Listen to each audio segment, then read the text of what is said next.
Habari. Karibu kwenye mwendelezo wa makala zetu. Leo tumekuletea maka ya kushangaza kutoka nchini Kenya kwenye kijiji ambacho wanaume hawaruhusiwi kuishi kule. Hiki ni kijiji kinaitwa Umoja Village. Umoja Village ni kijiji maarufu nchini Kenya ambacho kinaishi wanawake pekee. Wanaume hawaruhusiwi kuishi ndani ya kijiji hicho. Kijiji kiko karibu na Samburu National Reserve kaskazini mwa Kenya. Historia ya kuanzishwa kwa kabila hilo. Kijiji hiki kilianzishwa mwaka 1990 na mwanamke aitwaye Rebecca Lolosoli pamoja na wanawake wengine wa jamii ya Samburu. Sababu ya kuanzishwa kwake ilikuwa baadhi ya wanawake walikuwa wamepata mateso kutoka kwa wanaume, kama vile kupigwa au kunyanyaswa.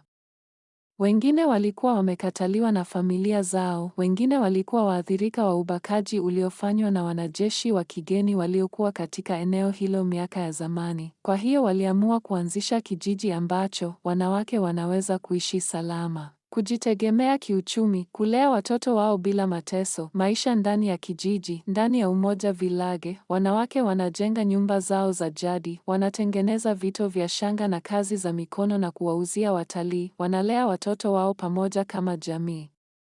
Ingawa wanaume hawaruhusiwi kuishi hapo, watoto wa kiume wanaruhusiwa kuishi kijijini hadi wanapofikia umri fulani, kawaida ujana, kisha huondoka. Umuhimu wake. Umoja Village imekuwa alama ya haki za wanawake Afrika.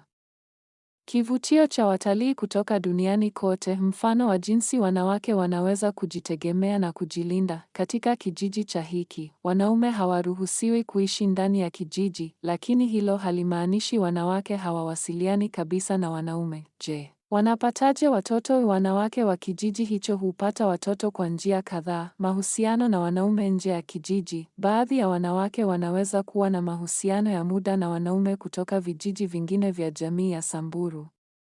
Mahusiano hayo yanaweza kusababisha kupata mtoto, lakini mwanaume haruhusiwi kuhamia au kuishi hapa Umoja Village.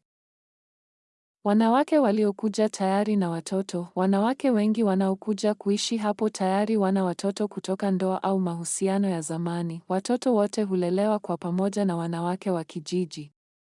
Watoto wa kiume wanaruhusiwa kuishi kijijini hadi wanapokuwa wakubwa, karibu umri wa ujana, kisha kawaida huenda kuishi sehemu nyingine. Lengo la kijiji hiki. Kusudi la Umoja Village si kuondoa wanaume kabisa duniani, bali ni kuwapa wanawake mahali salama pa kuishi, kujitegemea kiuchumi na kuepuka unyanyasaji waliokuwa wakipata hapo awali. Kwa hiyo, watoto bado wanazaliwa kwa njia ya kawaida, lakini wanaume hawakai au kuishi katika kijiji hicho. Kijiji cha Umoja Village kinaendeshwa kabisa na wanawake wa jamii ya Samburu.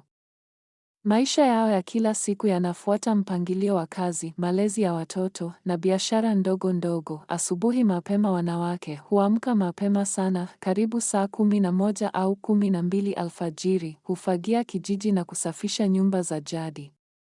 Hutafuta maji na kuni, huandaa chakula cha asubuhi kwa watoto. Watoto hujiandaa kwenda shule zilizo karibu na kijiji. Kazi na biashara. Baada ya kazi za nyumbani, wanawake wengi hufanya kazi za kujipatia kipato kama kutengeneza vito vya shanga, beadwork vya kitamaduni vya Samburu, kuuza kazi zao kwa watalii wanaotembelea eneo hilo karibu na Samburu National Reserve. Wengine hutunza mifugo kama mbuzi au ng'ombe wachache. Hii ndiyo njia kuu ya kipato cha kijiji.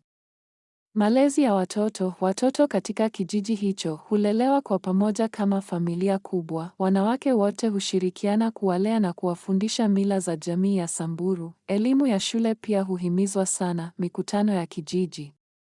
Mara kwa mara wanawake hukutana kufanya mikutano ya kujadili maendeleo ya kijiji, maamuzi ya kifedha na matumizi ya mapato, kutatua migogoro ndani ya jamii. Hakuna kiongozi wa kiume, wanawake ndio wanaofanya maamuzi yote. Usalama wa kijiji. Kijiji kimezungushiwa uzio wa miiba ili kulinda dhidi ya wanyama pori na kuhakikisha usalama wa wanawake na watoto.